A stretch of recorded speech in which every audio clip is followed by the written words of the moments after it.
Station, Houston. Are you ready?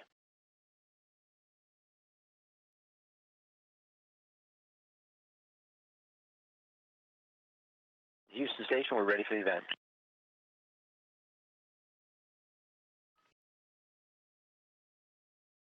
Asa E Intermediate School, this is Mission Control Houston. Please call station for a voice check. Station, this is Asa E Jr. at Asa E Jr. Intermediate School. How do you hear me?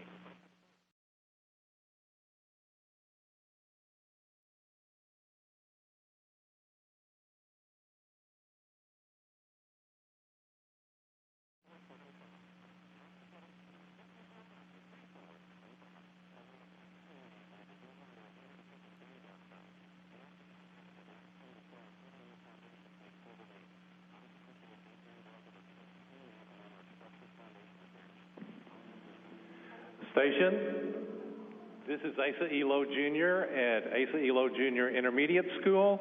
How do you hear me?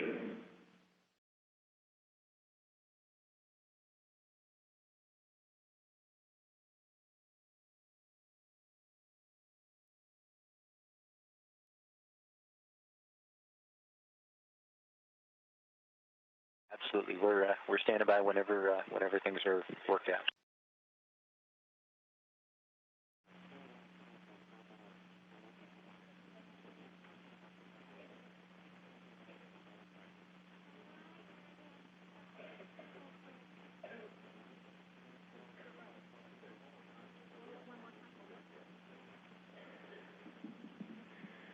Station, this is Asa E Jr. at Asa E Jr. Intermediate School. How do you hear me? We've got you loud and clear. Welcome aboard the International Space Station.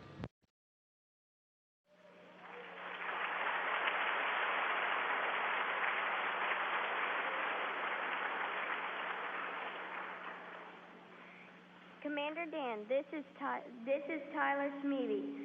What is your mission on the International Space Station, and what activities do you do to pass the time when not working? Hi, Tyler. Actually, our missions are very many on board Space Station. Our primary mission right now is conducting science, and for the time that we'll spend aboard Space Station, which is about 6 months, we've got a little over 100 separate scientific investigations that we're working on. So that's the big piece of it. Another part of our mission is just keeping Space Station working and functioning. We have to be engineers, we have to be technicians, we have to be able to do all the ordinary things that you'd have to do to maintain your house if things break, for example. And we do all those things. In addition to that, we take care of ourselves, and occasionally we'll have visiting vehicles that'll bring up cargo. Occasionally we'll do robotic operations, and sometimes we'll catch those visiting vehicles. We expect to do that here in a couple of months. And sometimes we'll go outside and do spacewalks. But the primary mission is science. Hi, Mr. Don. This is Dijon Taylor. How do you deal with minor and major injuries and or illnesses while in space?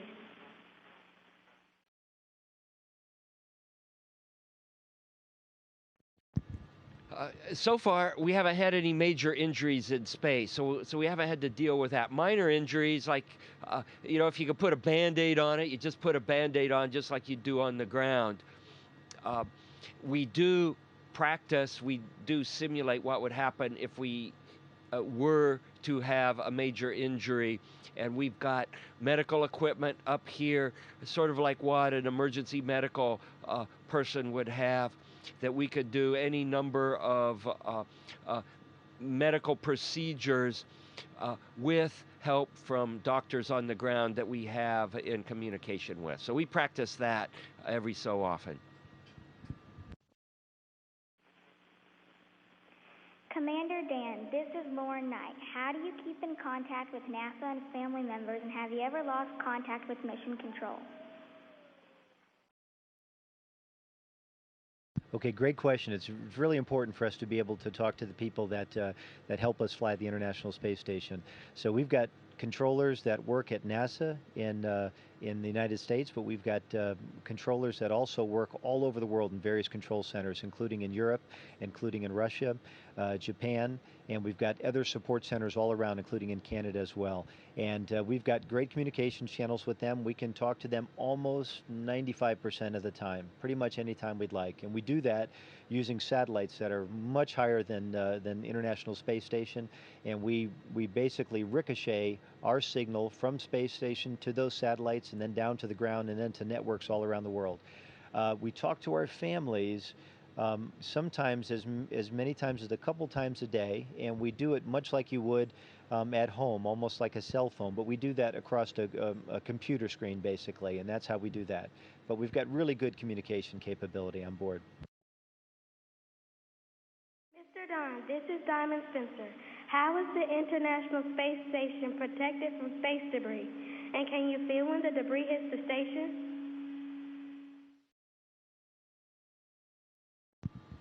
Space Station has what we call micrometeorite shielding on it. And this is shielding that will protect it from something maybe as big as a pea.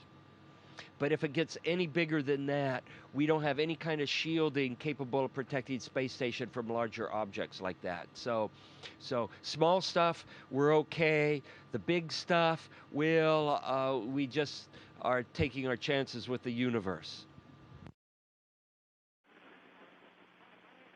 Commander Dan, this is Melanie Castellanos. What is your most and least favorite part of being on the ISS?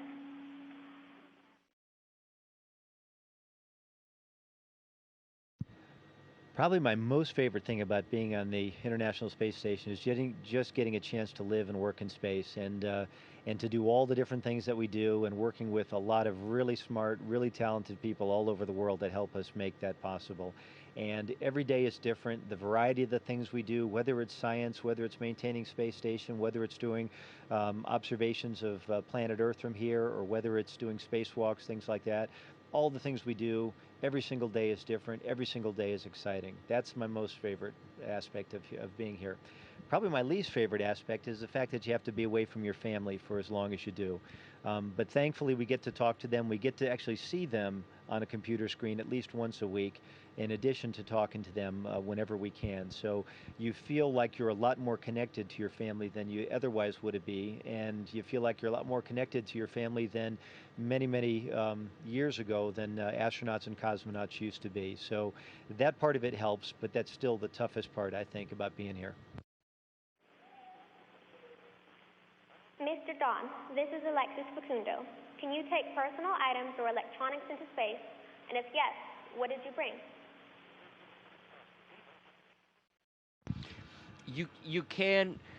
You can take personal items into space. We're allowed a small bag, maybe about the size of a grocery shopping bag, of personal items that we can take into space. And some things are prohibited. We can't take electronic items into space. But all the items that we do take have to go through a safety review. For myself, I took a number of little things that I could use for science demonstrations. And for example, I brought some knitting needles with me. And it's not because I like to knit. I don't even know how to knit. But the knitting needles have some really neat characteristics. If you rub them with a piece of cloth, you can develop a small static charge, and you can do some static electric science demonstrations. So that's an example of something that I decided to bring in my personal kit. Commander Dan, this is Andrew Davies. Did you always want to be an astronaut, and what kind of training did you have to do to be an astronaut?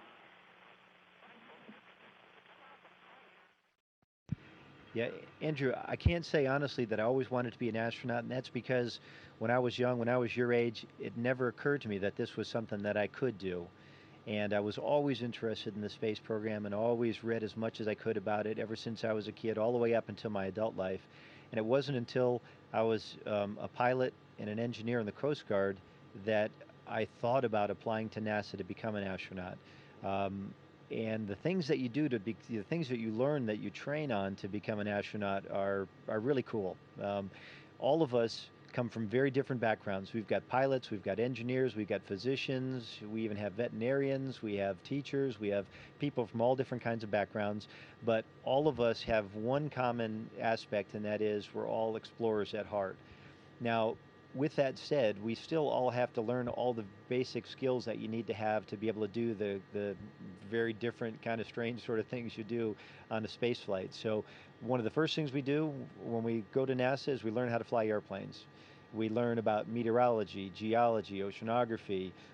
We learn about physics. We learn about astronomy. We learn about a whole host of different things that many of us might have been experts in before we came to NASA, but none of us know all those things. So it basically gives us a good background on all the kind of science that we do on board Space Station. And we learn how to be engineers. We learn how to be medical officers too. Don was talking about what would we do if we had a medical problem on station. We all learn a little bit about how to take care of each other. And we spent a lot of time in a great big pool practicing spacewalks at the Johnson Space Center, one of my favorite places. I think all of us love that. And it's the one place, the unique place that we can go and experience what it's like to be weightless in space. And we wear spacesuits just like we'd wear outside the space station underwater. And we practice building space station there.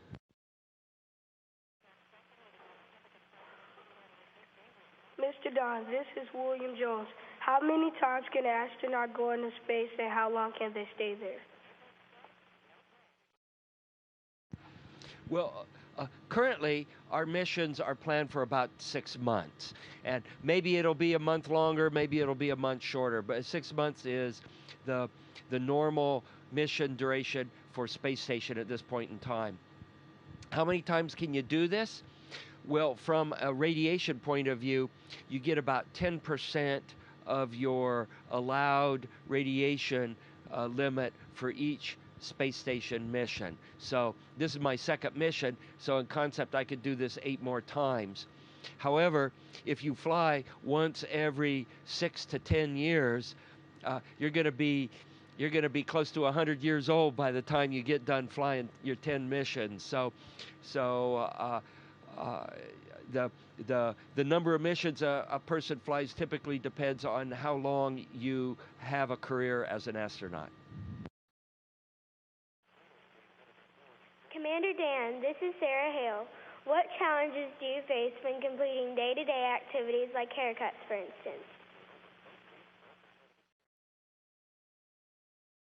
Yeah, that's another thing you have to do. So in addition to being scientist, engineer, and spacewalker, and all these other things, you got to be able to cut hair. And I think all of us in theory might have practiced that before we came here, but none of us ever did it until we actually got here and we were faced with one of our crewmates who needed a haircut. And so we basically will start cutting each other's hair, and if we make a mistake, the hair will get a little shorter and a little shorter, and eventually it'll be relatively even.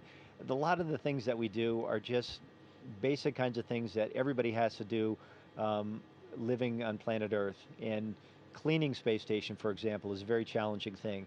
If you have to clean your room, the things that are laying about literally are laying on the floor, so they're all generally in one place. It may look like a mess, but it's a lot easier to clean that than it is to clean a place where all of those things could end up on the floor, the walls, the ceiling, in any corner you could imagine. So we get very creative and about how we take care of all the routine things as well. Mr. Don, this is Cody Tecklenburg. Do you have a procedure in place in case you find other forms of life in space?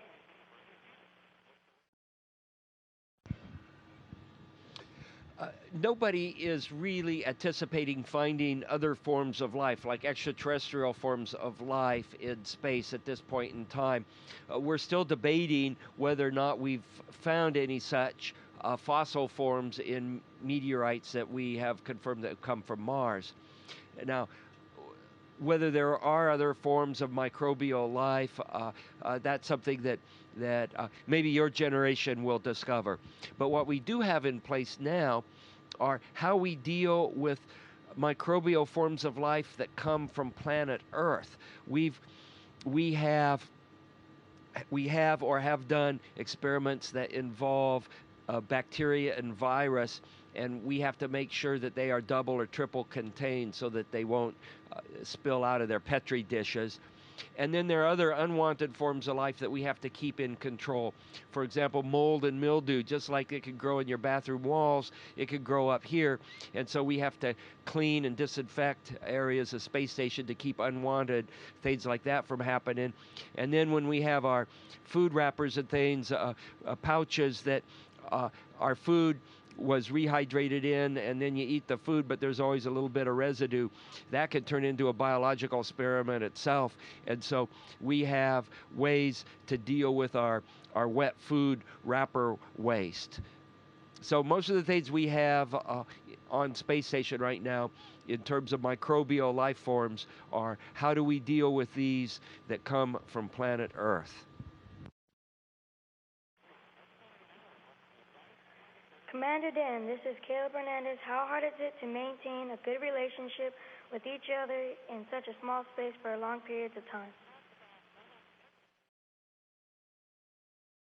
That's an interesting question. I think in my experience, and maybe it's the thing that I said earlier, the fact that all of us, even though we come from different backgrounds, all at heart love what we're doing, all at heart believe in the necessity for human beings to explore. And so all of us are very happy. All of us really get along well, incredibly well. And we were all great friends long before we climbed aboard rockets and headed up to the International Space Station. And I think in general that's pretty much been the experience throughout the space program. But it is a challenge. I think if you look at doing deep space missions where you were to go perhaps to Mars, for example, for a couple of years and be in very close quarters, it's really, really important for people that do those kinds of missions to be very empathetic, sympathetic, to be able to really genuinely care about the folks around them and be willing to give each other the amount of space that you need. But this is a teamwork. Flying in space is a team sport, and it can be a dangerous team sport, and I think it's important to really, really care about those that you fly with. Mr. Don, this is Medina Bearcat. Do you celebrate holidays in space, and if yes, how? Do we celebrate holidays in space? Of course we celebrate holidays in space. Anytime you're away from home for long periods of time, particularly in a frontier, human beings celebrate holidays. We did this when America was being settled. We do it as scientists in Antarctica. We also do it in space. And since it's an international space station, we get to celebrate not only the American holidays, but we get to celebrate key international holidays as well. Commander Dan, this is Lauren Young. Can you use cell phones in space?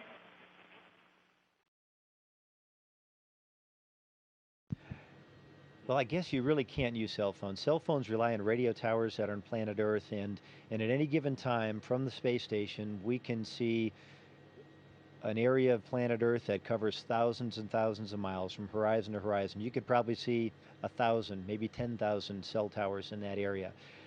So for a lot of technical reasons, we don't use cell phones. The communication systems we have on board station are specifically designed for station and use satellites and relay links that connect to ground stations. And the communications for us would be almost like, it would feel a little bit like using cell phones. You can call friends and family when you have the time, and you can do that through your laptop computer, and it's very similar to using cell phones, but we can't use real cell phones. Mr. Don, this is Jaquelius Coleman. Why is going to space necessary, and what has been the biggest discovery?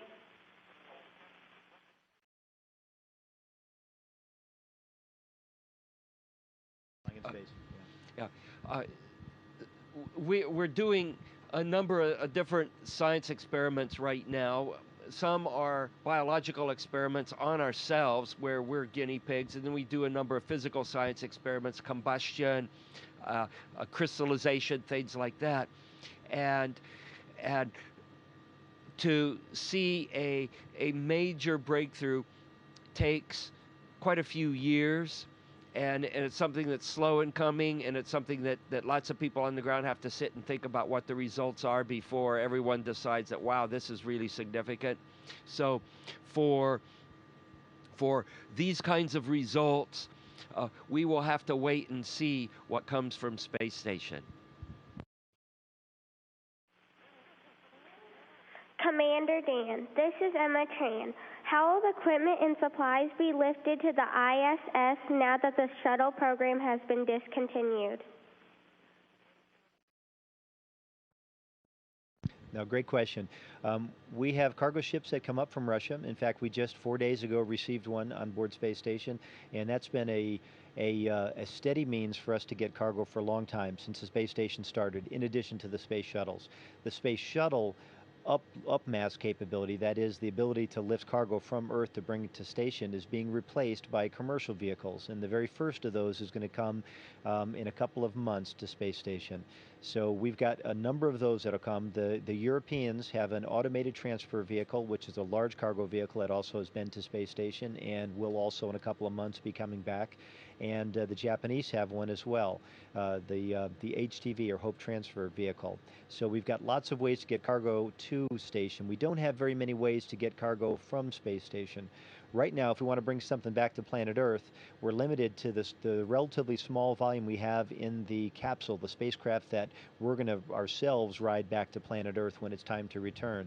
And we very much need, I think we very much would like to have a capability of soft landing large amounts of cargo. And the cargo could be equipment that we want to repair, but it could also be a lot of the science samples that we have on board Space Station.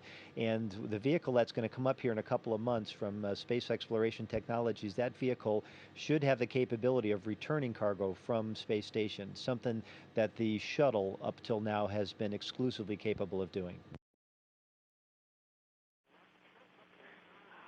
Hi, Mr. Don. This is Patrick Wickstrom. Do you sweat in space? If yes, does it float?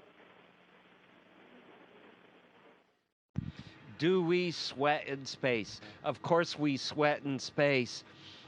When we do our exercise, particularly our cardiovascular exercise, you get covered in sweat, and on your head, the sweat doesn't run down like it does in Earth. It just kind of beads up in little sweat balls stuck in your forehead and on your hair. And then if you move your head quickly like that, all these little sweat balls just fly off of your head and go scattering everywhere around where you happen to be. And so you learn after a while, when you're all covered with these sweat balls, not to shake your head quickly, and you get a towel or something and you dry yourself off a little bit before you do a sudden move.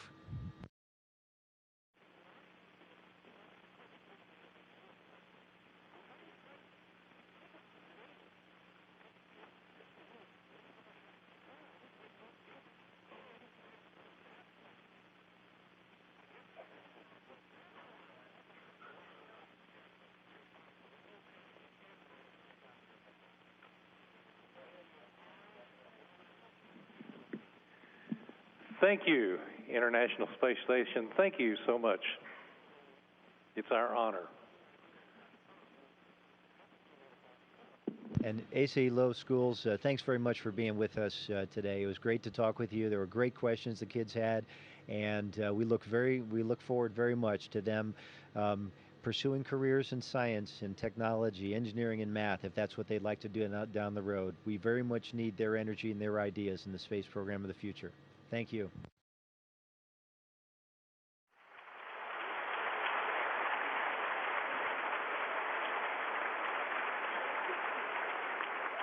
Station, this is Houston ACR. That concludes the event. Thank you.